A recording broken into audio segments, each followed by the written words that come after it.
شیطان کو انسانوں کا سب سے بڑا دشمن سمجھا جاتا ہے۔ شیطان کا تصور نہ صرف اسلام میں بلکہ تقریباً تمام مذاہب میں پایا جاتا ہے۔ شیطان کا وجود اس دنیا کی سب سے پہلی ہستی جناب حضرت آدم علیہ السلام سے پہلے کا تھا۔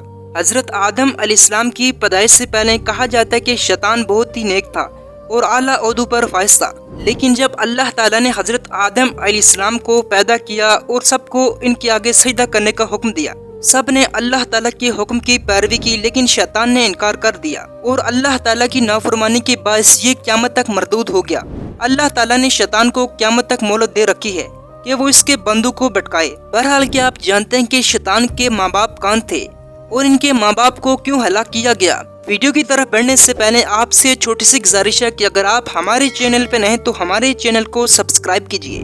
ناظرین، شیطان یعنی ابلیس کے والد کا نام چلیپا تھا اور کنیت ابو القوی تھی۔ اس کے باپ کا چہرہ ببر شیر جیسا تھا، وہ نہایت قد آور اور بہادر تھا۔ اس کا لقب شاشین تھا۔ اس کی قوم اسے شاشین کے نام سے مخاطب کرتی تھی، جس کے معنی دل ہلا دینے کے ہیں۔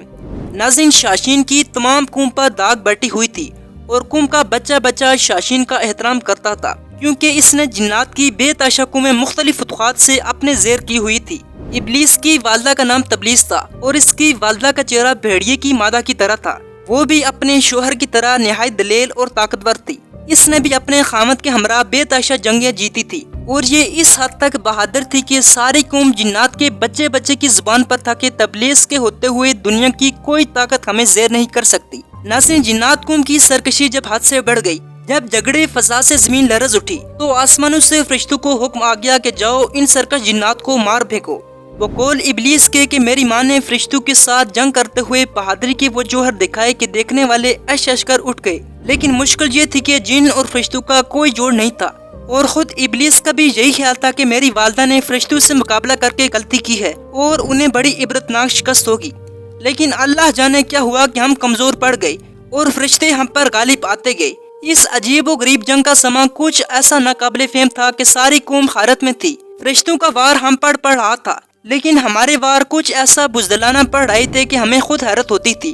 قوم جنات کا جو بچہ بچہ میری ماں اور بہادری کے گن گاتا تھا، آج انہی کو فرشتے دردناک طریقوں سے مار رہے تھے۔ اس دوران میری والدہ اور میرے والد جنگ میں مارے گئے اور اس وقت میں شادی شدہ تھا اور میری ملکہ اور بیٹا بھی مارے گئے۔ ناظرین، چونکہ ابلیس کے والد کا چہرہ شیر کی طرح اور والدہ کا چہرہ بھیڑیے کی طرح تھا، لہذا علم کیفا کی روح سے ابلیس میں دونوں خصوصیات پائی جاتی ہیں، یعنی وہ نہایت خوددار اور سرکش اور مکار ہے، اور ساتھ ہی نہایت خود غرض، فریبی اور دھوکے باز ہے۔ فرشتوں اور قوم ابلیس جنات کے درمیان جو جنگ ہوئی تھی، اس میں جو جنات قیدی بنائے گئے، ان قیدیوں میں شہزادہ ابلیس موجود تھا۔ اس کے بعد فرشتے جب اللہ تعالیٰ کی بارگاہ میں حاضر ہوئے تو ان کو حکم ہوا کہ اسرائیل کی بہترین تربیت کرو۔ چنانچہ فرشتوں نے ابلیس کی تربیت بہترین انداز سے کی۔ اللہ تعالیٰ نے اسے کئی رتبہ اور جا جلال سے آشنا کیا اور اس کو عبادت اور ریاضت کے طریقے اور آداب سمجھائے گئے۔ ناظرین، چند ہی عرصے میں یہ اپنی فطرتی تیزی اور تاریخی سب کچھ سیکھ گیا، اور وہی فرشتے جو کبھی اس کے معلم تھے، اللہ تعالیٰ کے حکم سے اس سے علوم لینے لگے۔ رفتہ رفتہ اسرائیل اپنی قابلیت کی باعث فرشتوں کا استاد بن گیا۔ ناظرین، کہا جاتا ہے کہ ابلیس اپنی عبادت و زاہد میں اتنا مقرب ہو گیا کہ مختلف آسمانوں میں اس کے مختلف رتبے تھے، لیکن ایک روز اسرائیل اللہ تعالیٰ کی حمد و ثنا کرتے کرتے لوح محفوظ تک پہنچ گیا تو کیا دیکھتا ہے کہ لوح محفوظ پر ایک عبارت لکھی ہوئی تھی کہ ہمارا ایک بندہ ایسا ہے جسے ہم انواع و اقسام کی نعمتوں سے مالا مال کریں گے اور زمین سے اس کو آسمان پر پہنچا دیں گے اور آسمان سے پھر اس کو جنت میں لے جائیں گے۔ اس کے بعد ہم ایک خاص کام پر اس کو مامور کریں گے، لیکن وہ انکار کرے گا اور بغاوت پر آمادہ ہو جائے گا۔ ناظرین، اسرائیل اس عبارت کو پڑھ کر حیرت زدہ ہوا اور اپنے دل میں خیال کرنے لگا کہ ایسا احسان فراموش بلا کون ہو سکتا ہے۔ دوبارہ عبارت پر غور کیا تو قریبی عبارت پر لکھا ہوا تھا، اعوذ باللہ من الشیطان الرجیم۔ ناظرین، یہ پڑھ کر وہ قریباً 2000 سالوں تک روتا رہا اور خود پر لان تان کرتا رہا کہ ایسا بدبخت کون ہو سکتا ہے جو رب کریم کا نافرمان ہے۔ گھبرا کر اس نے بارگاہ الہی میں حاضری دی اور بولا، اے رب العالمین، یہ شیطان کون ہے جس سے پناہ مانگنی چاہیے؟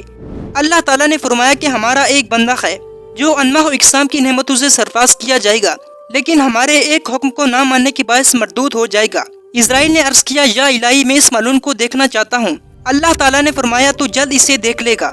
اس کے بعد اسرائیل اسی سوچ و بچار میں مصروف تھا کہ اسے معلوم ہوا کہ آدم کا پتلا تیار کیا جا رہا ہے۔ پھر جب پتلے کو تیار کر لیا گیا تو پتلے کو زمین پر بھیج دیا گیا اسرائیل فوراً اس پتلے کو دیکھنے کے لیے زمین پر پہنچا تاکہ اسے دیکھ سکے کہ اس کی اندرونی اور بیرونی ساحت کیسی ہے اور اس کا انداز کس قسم کا ہے۔ اس کے بعد سب سے پہلے اسرائیل نے پتلے کو ٹھوک بجا کر دیکھا تو پتلے سے ایک بڑی ہی عجیب و غریب آواز پیدا ہوئی۔ جب بیرونی مشاہد کے بعد اسرائیل کسی بھی حتمی نتیجے پر نہ پہنچ سکا تو اپنی مخصوص طاقتوں کے ذریعے پتلے کے اندر داخل ہو گیا تاکہ پتلے کا اندرونی مطالعہ کر سکے۔ دوران سیر اس کو بہت ساری لیئرز معلوم ہوئی اور اسرائیل نے اپنے طویل عمر میں جو کچھ دیکھا تھا وہ سب اسے پتلے میں موجود تھا۔ چنانچہ جب وہ رگ رگ کی سیر کرتا اور قلب تک پہنچا تو قلب کچھ اس طرح بند کیا گیا تھا کہ اپنی مخصوص طاقتوں اور مخفی علوم جاننے کے باوجود وہ دل تک نہ پہنچ سکا۔ بس اسرائیل سمجھ گیا کہ اس میں کوئی خاص راز چھپا ہے جسے مجھ سے پوشیدہ رکھنے کا مکمل انتظام کیا گیا۔ ناظرین، ابلیس کو انسان پر کوئی اختیار حاصل نہیں کہ وہ زبردستی اسے کھینچ کر اپنی راہ میں لے جائے، وہ صرف بہلانے پھسلانے سے کام لے سکتا ہے۔ ناظرین، امید کرتا ہوں آپ کو اس ویڈیو میں بہت سی چیزیں جاننے کو ملی ہوں گی۔ تب تک کے لیے اجازت دیجیے، اللہ حافظ۔